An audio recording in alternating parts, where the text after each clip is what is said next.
Finals on Sunday. You get a spot in the spring promotion tournament for Season 4. And we've seen some teams come from the promotion tournaments to being the best teams in the LCS. So, right off the bat, we're going to ban out Lulu. That is not a support ban, by the way.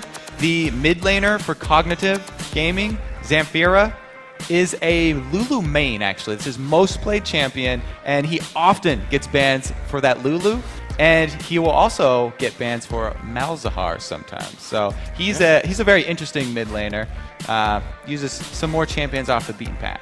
Yeah, well, you can see the bans have come through right here. Lulu, Elise, and Kale all dropped away.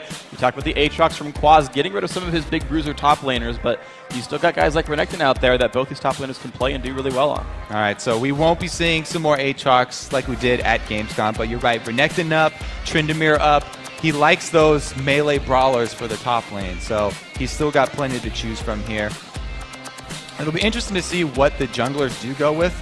Because both of these guys are early game junglers that like to get their lane snowballing. So Elise, Jarvan, and Lee Sin is the other one that's left up now. Probably be going in that direction.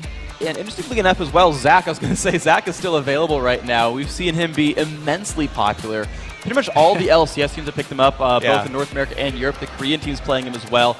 That's I'm actually surprised to almost see it like not first picked because of how popular he's been, but yeah, I like over in Europe, Alex had some analysis of the games, and he was like, oh, well, first game they had Zac, so they won. Second game we had Zac, so that's the story there.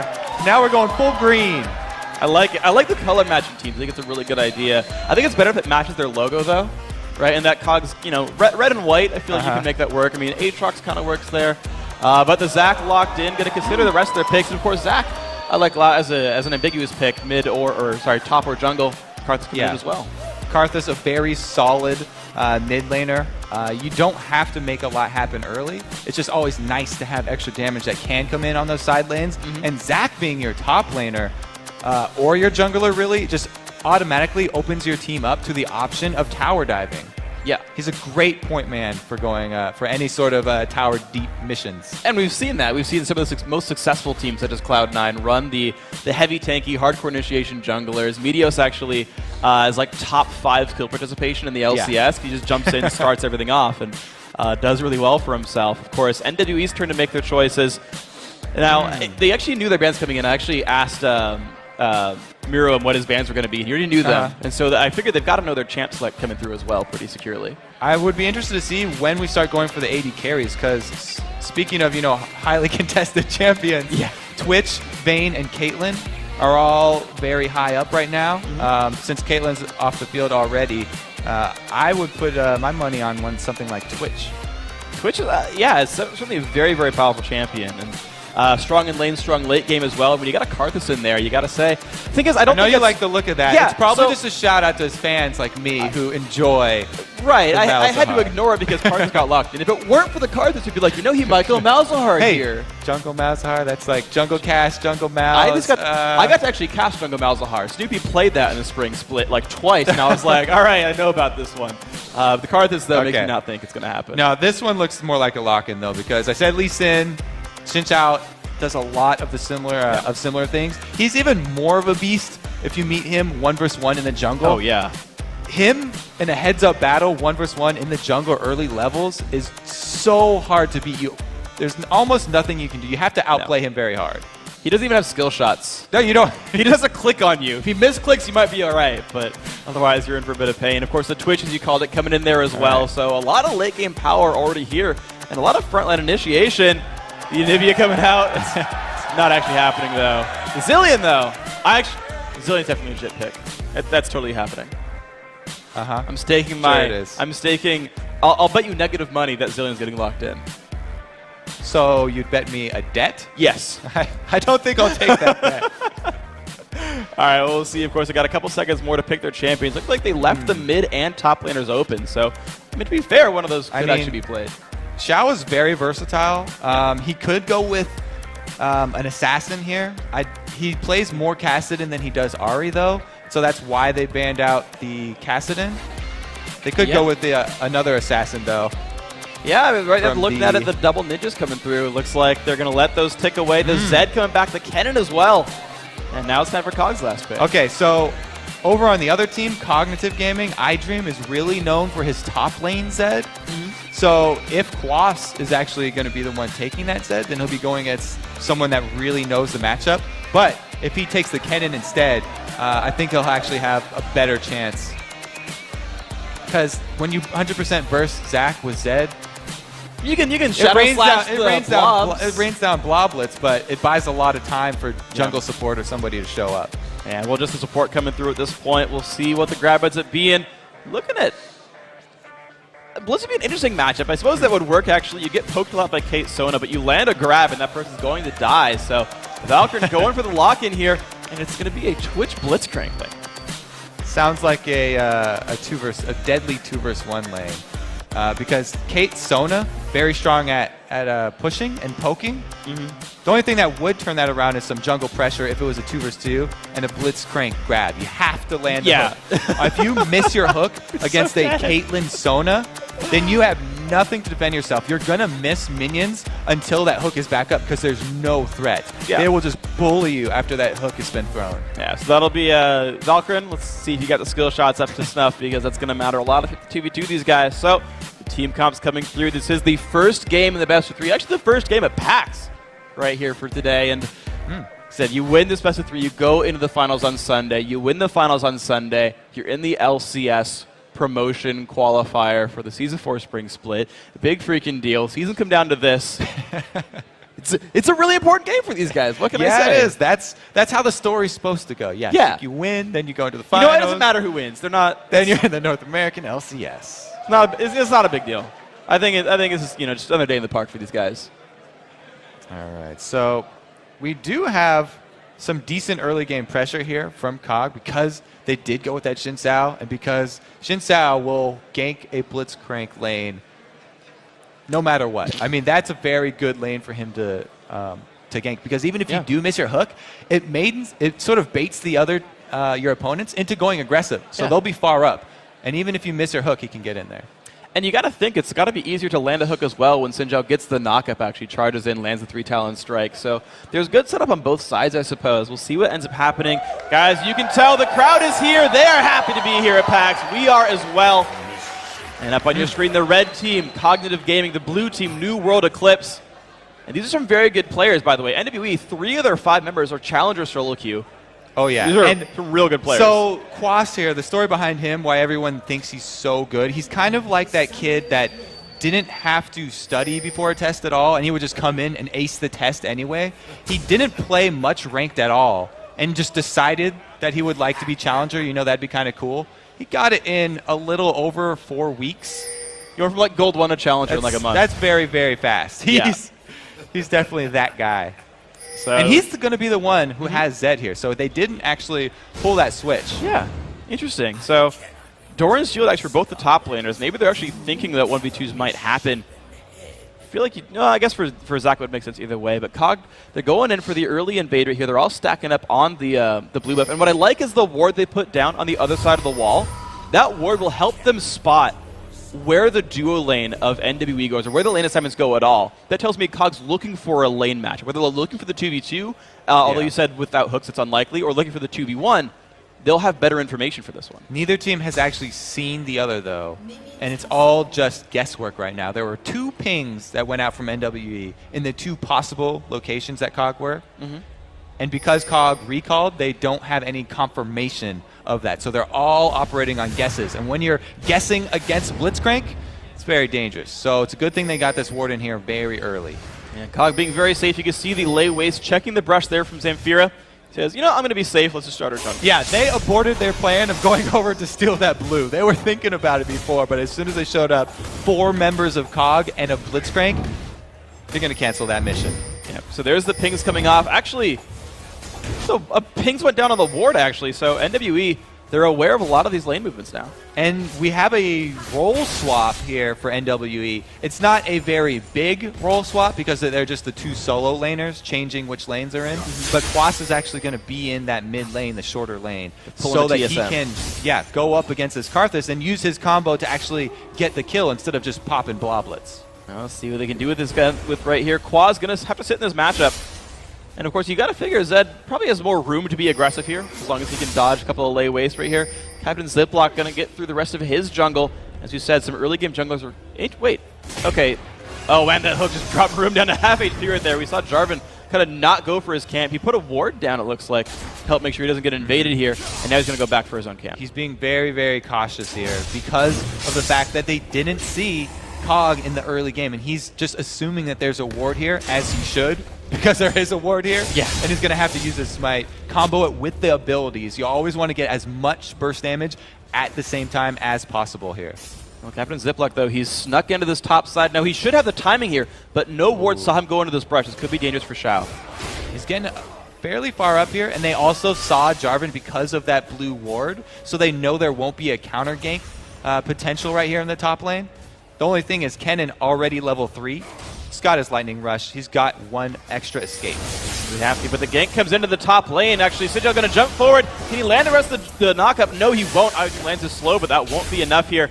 Ziploc getting stunned up, forced to run backwards, so good escape by Xiao. So basically, that exchange was the junglers trading a gank, which got him a little bit of harass onto Xiao, for one extra camp here for End Promisari. He is now a little bit ahead of this Xin Sao as far as experience and gold are concerned. We'll see if that matters a whole bunch here. Jarvan going to be gaining some levels pretty soon, most of the way to level 4. We'll see what happens. We look back to the duo lane, though, and it's going to be, as we said, just that standard 2v2 right here. We had the early hook landed onto Miroim, but he's healed back up. He's actually doing pretty well. Actually, nothing here. Was forced to recall back. Was dropped pretty low on health. And so you saw the harassment finally come through. Oh, it's going to be dangerous. More damage onto that Caitlyn, actually. Done a half HP onto the turret. But put some harass back there. And Valkyrie realizing, 2v1ing, not the best for me. So that's what happens when you land a hook and your AD carry's not there. Yeah. You don't always want the high percentage hooks to land. He did get a tower shot onto Caitlyn, but took more damage in the exchange.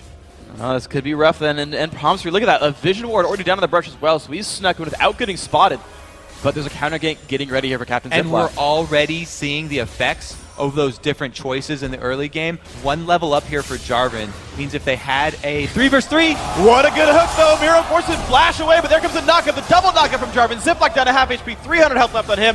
There's going to be a disengage on both sides. Looks like he has a very good hook here. The skill shots for Valkyrin landed pretty well. But like I said, the Jarvan was actually a level up here, and he was in place for the counter initiate. All right, well, nice job right there. Both teams reading it pretty well. Still got to applaud Valkyrin for landing at least the 3 that I've seen so far. And we just look back to the top lane, though. Standard harass game right here. Looks like these guys are going to be in pretty good shape either way, 34 to 30. I feel like they're just going to be fine up here just doing their farming thing. And because iDream really wants to build a Spirit Visage, it's actually going Negatron Cloak very early here. That with Doran Shield means he has a lot of very early mitigation. And it's going to be very hard for Xiao to actually harass him down. We're going to see that right there. Xiao bring him down to half HP. iDream is saying, well, I'm just going to take some Bloodlets up, push the wave, and I'll heal the next time around. Actually recalls back a little bit early. Only has 300 gold, though. Nothing much he's going to buy there. So puts the ward down. He's going to keep laning. But let's take a look actually at this mid lane, though, because it's actually very, very different. Quas, 46 minion kills. Zamfira only 27. So actually a really big lead being built in the mid lane matchup. Now, they wanted that switch for 2 reasons here. One is because of the abilities that we talked about. Quas, he's just a natural sort of at this game. He has very good mechanics. But they also want the kill potential on Karthus. So he's doing a very good job, you can see, using his shadow to make Zamfira back off from the creep waves. And even though Karthus is one of the best mages at CSing from afar because of lay waste, still having a tough time. And speaking of having a tough time, look at just the gold lead. No kills, no turrets, no dragons. 600 gold in the lead for New World Eclipse just from laning mechanics, just from outlast hitting their opponents here. I gotta say, that's really important for these guys. Because Quas is the one with the lion's share of that gold, he's got the highest CS. It's going to be a split-pushing Zed, a scary split-pushing Zed very early on in this game. So we already have to start thinking about what COG can do to go answer that split push. Will they send a single person, or will they look for a tower dive with that Zac that we talked about, which is very important if you want to run with that strategy? That'll be an interesting set of options here. You're right, because they can't really start fights, or they can try to just do the... try to fight him with a Zac or something. I mean, iDream's having an okay game. 51 compared to Quas' 62 is not that far apart, so I feel like he can keep scaling up. Zac is 6. He's still I mean, we watch them fighting Xiao, but I feel like these guys are going to keep their sustain going, and I don't think we'll see these guys get any dual kills. Especially with no jungle action up here. It's not, unless they get bored, like we've seen several times before. Just go for it. It's just time to use the ultimate and pop that one off because they get a little anxious. I mean, or if you're Wild mana. Turtle, flash into the base by yourself, 1 versus 4. Yeah, no, another hook! And there we go, the jump in on Miro. No counter kick is here this time. His flash still down. First blood, and the hook on the Miwi. This could be bad. The damage still coming across. 3 talent strike almost back up. He says, you know what, you're right, I'm going down. Captain Ziploc taking the other kill. That's a really good counter engage. So that Xin Zhao ganking a Blitzcrank lane that I talked about, it's definitely one of the favorite combos right there. And you just saw it's because he can charge in with the slow, and then Valkyrin got the pull to get a double kill here. So 2-0 means they're also going to have control of this dragon area, and even though they don't have a pink ward down, they know there's no way that there can possibly be enough members of NW to stop them. That's not going to happen at all. So there we go, pulling it back, putting it a little bit away from the side of the wall, and there's the last hit up on the dragon. Spike came a little bit early from Captain Ziploc, but still going over to Cog. Good stuff. It's one of the bonuses as a jungler for ganking the bottom lane. If you are that successful, then you're rewarded with the very early objective that gets your team off to a huge lead here. This, by the way, we talked about it already. Before any kills, NWE were ahead. So Cog needed to make something happen. That was crucial for them. And you got to figure with a... Oh, so I have a question for you then on this one, because they have the Twitch and cards. We talked about them being late game scaling champions, really good in team fights, a lot of damage output, but Quaz was ahead early. The split pushing Zed, who was bigger than anyone else, was going to win any duels. Like, in terms of late game power, is that a really scary thing? Was Cog like running out of time to win the game? Or well, it's going to be the different playstyles here. NW is probably going to favor that split push with the Zed because their money is focused on one player. So they can take advantage of that by having the rest of the team try and wave clear. They've got Caitlyn, so they should have a decent wave clear with just the 4-man team. Whereas Cog, you're right. The reason Karthus is a good late game champion, he's good at late game team fighting. So they're going to be trying to group up as 5. We'll see if the NWE group can split up Cog, or if it's all going to work together like a well-oiled machine for these guys. I love that one. Thank you. That was juicy. Thanks. But yeah, so the late game for Cog, it is also going to rely upon some skill shots landing. Valkyrin's already been making a great showing with his pulls. Yeah. So that's one thing that can come from. But also, landing that long-range elastic slingshot is difficult to do because you have a tell. You have that shadow that will appear as soon as you cast it wherever you're going to land. And if NW are looking for that, they can just dodge out of the way, even if you charge it up from out of vision. Yeah, it's true. So we'll see what kind of dodging these guys can do. Of course, I kind of want to keep looking at that dual lane because we talked about it a bit early on. Actually, we got to slow on to Quas, though. Yeah, it's going to be the real tell right here. Quas taking a bunch of pain. Exhaust comes down as well. The damage coming across. Flash, so doesn't get over the wall. Puts the damage back on his Zephyr. Will it be enough? That's a bunch of pain. Ignite's going to tick one more time, and that's it. Not picking up the kill. 50 health left on that Karthus. Oh, we talked about the mechanics there. A little short on the flash. A little unfortunate there. Yeah, no, that's... You can't say more about that. He can't get over the wall, head plant into it, and he pays for it with his life. Almost turned it around. After he failed, though, he didn't hesitate to turn around and fight. One more attack, and he would have gotten an answer kill. Very nice try there by Quas, but we're looking at this duo lane, and even though the gank came through and picked up 2 kills, you're still seeing lane dominance here by New World Eclipse. That turret down to about 2/5 health. Valkyrie wanting to go forward. Of course, the Xin Zhao coming around through the jungle. He's going to be spotted by a ward, though. And we already have Caitlyn and Sona in a decent position. They're not going to be worried about that. Yeah, they're pretty safe.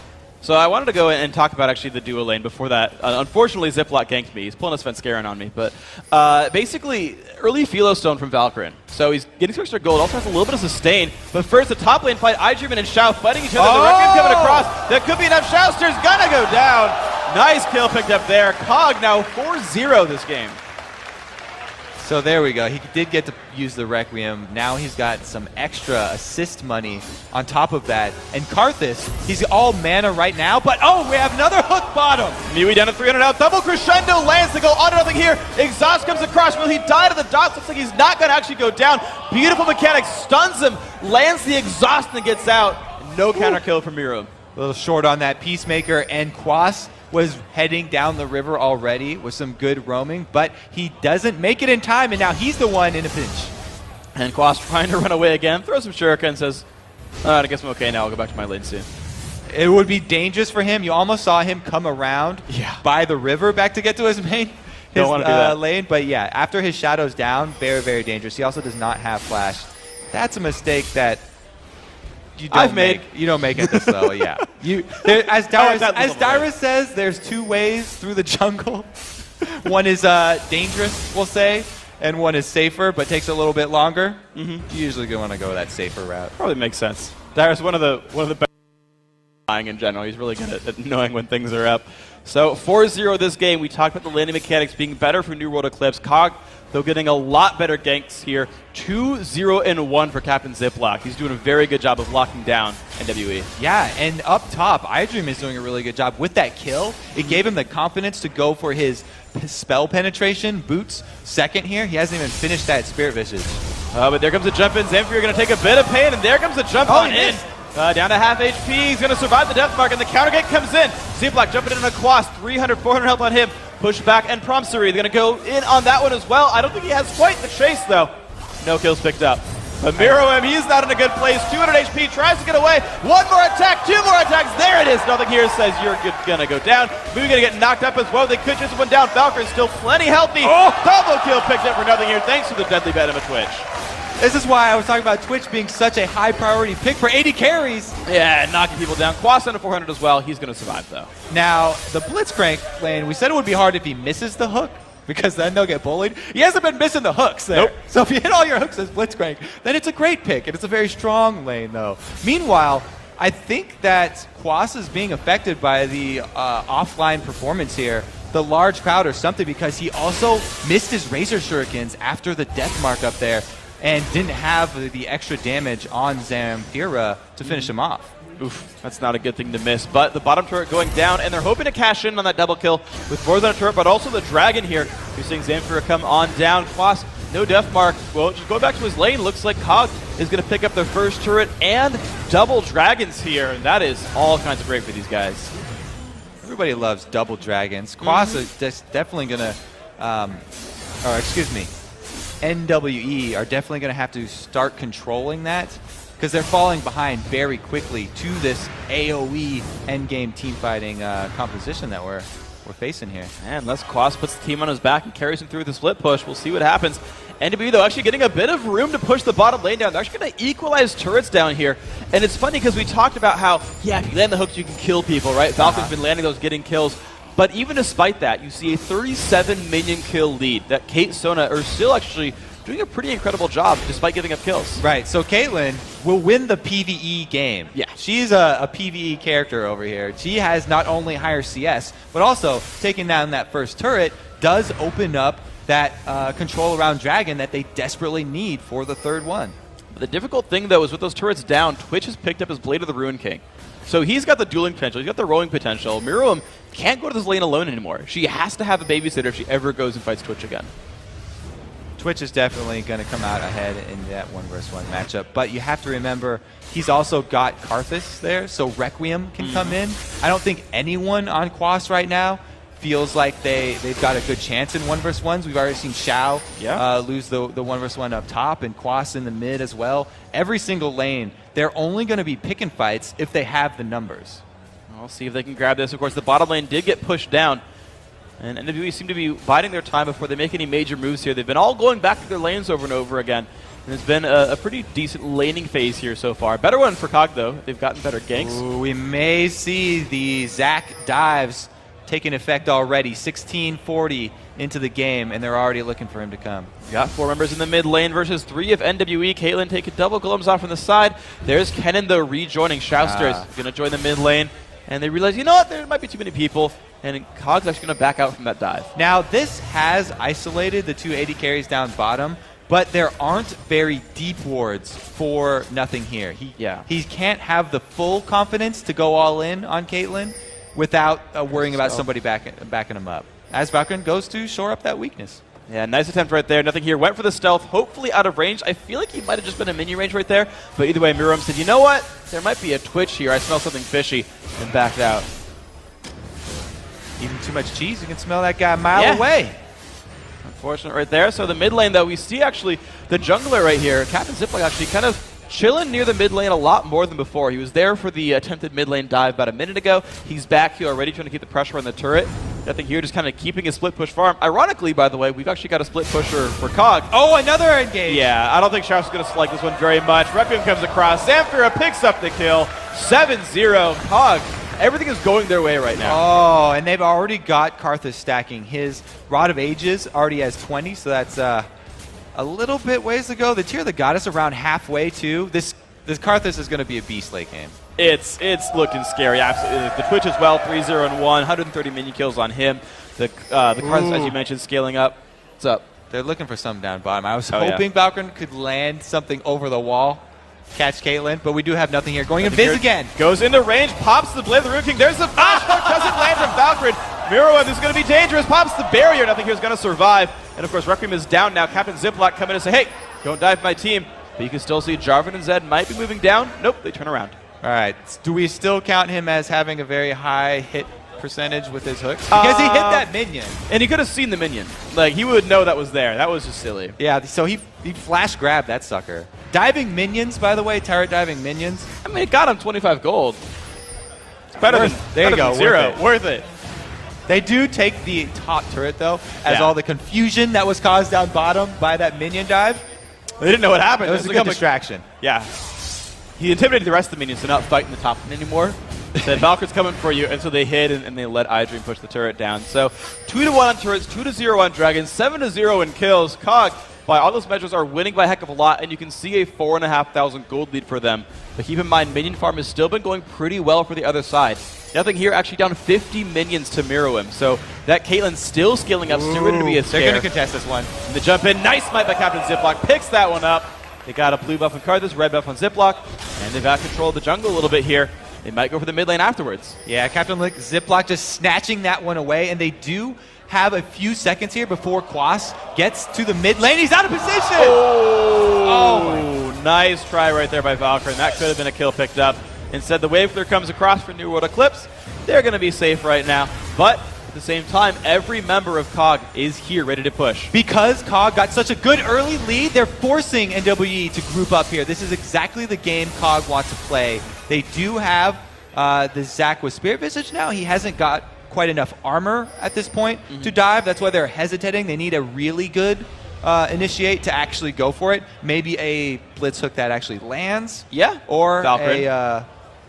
Valkyrie. Or they can just wait for the next dragon to come up because they've been doing a really good job of controlling the open objectives, and they don't have to do this. Well, they're trying again right there. The wall comes down for a little bit of CC, but you notice how safe COG are being. Karthus low range, Twitch a little bit low range. Most of them melee. They're not able to push turrets quickly. I do like this play from COG. They're not getting too antsy here. They're just threatening with both of their skill shots. They have iDream charge up his Elastic Slingshot and hold it the entire time, which forces NWE back off the turret. Just from the threat of coming in with Zac with an Elastic Slingshot gets them a few tower hits. And then as soon as Blitzcrank Hook does not land, they back right off and take the safer objectives. And here's the attempt. Of course, the rest of NWE are nearby on the map, but whether they don't have the timer or just not the power to fight for, it's going to be another freebie dragon going over to COG. The early game lead, they continue to snowball it, continuing to control neutral objectives. That is their third dragon now. 31.4 thousand gold, just growing that lead ever so slowly. And immediately, they're going to return back to this mid lane. We've seen Zed down bottom, so they'll try and shove in with this minion wave. No cannon, but it doesn't matter because Caitlyn has to back off here. Valkyrie's been too dangerous with his hooks. Yeah, so good job here by COG. They've picked up another turret now. All three outer turrets are now down. 21 minutes and 40 seconds in. They've got that outer shell. They can start pushing in, going into kind of the meat of the jungle and controlling more here. And this is the point in the game where we see the change from the well-planned out early, oh yes, we got all first three dragons, we got all the outer turrets. Now what? This is where a lot of challenger teams will actually start to fumble. They don't plan past 20 minutes. You have to have a good way of executing, finishing off the game. And that involves oracles invading deep into the jungle so you can control more of the resources, the red and blue buffs, as well as timing the dives with a single target that has built up a lot of armor or has a revive passive like Zachary here. Yeah, we'll see if Zachary can do it. The minions still being flooded through. 207 minions, 209. We're just seeing it count up for Caitlyn. 205 for Quas. Certainly, you still got to say these guys, despite being down a lot, are trying to find something. He dodged the shuriken. Yeah. Unfortunately, they're still going to back off, though. Shao.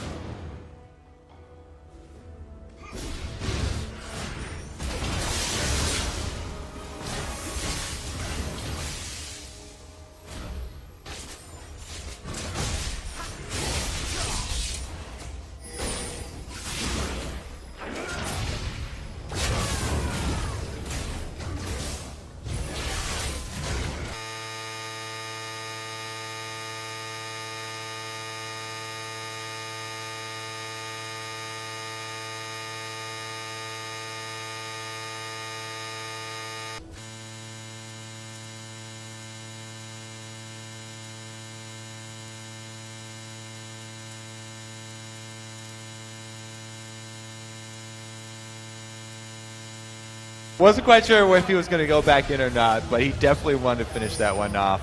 Able to just barely dodge death. Yeah, very well done. And it seems like with the shadows, you can dodge death as well as a bunch of other things. So good job there, Quas. Finally getting the mechanics, dodging that death timer. And here we go. Nothing here. And the rest of the team looking to clear out some of the minions, push down some more, maybe get some turrets going. Yeah, you know, we can shout out the mechanics, but really, that was after iDream had already claimed his first victim, so his second victim, to be fair. This Zach is getting quite beastly. Yes, 2-1-1. Sunfire, Cape Spirit with his Sork Shoes, even going towards Brandu and Zoman at this point.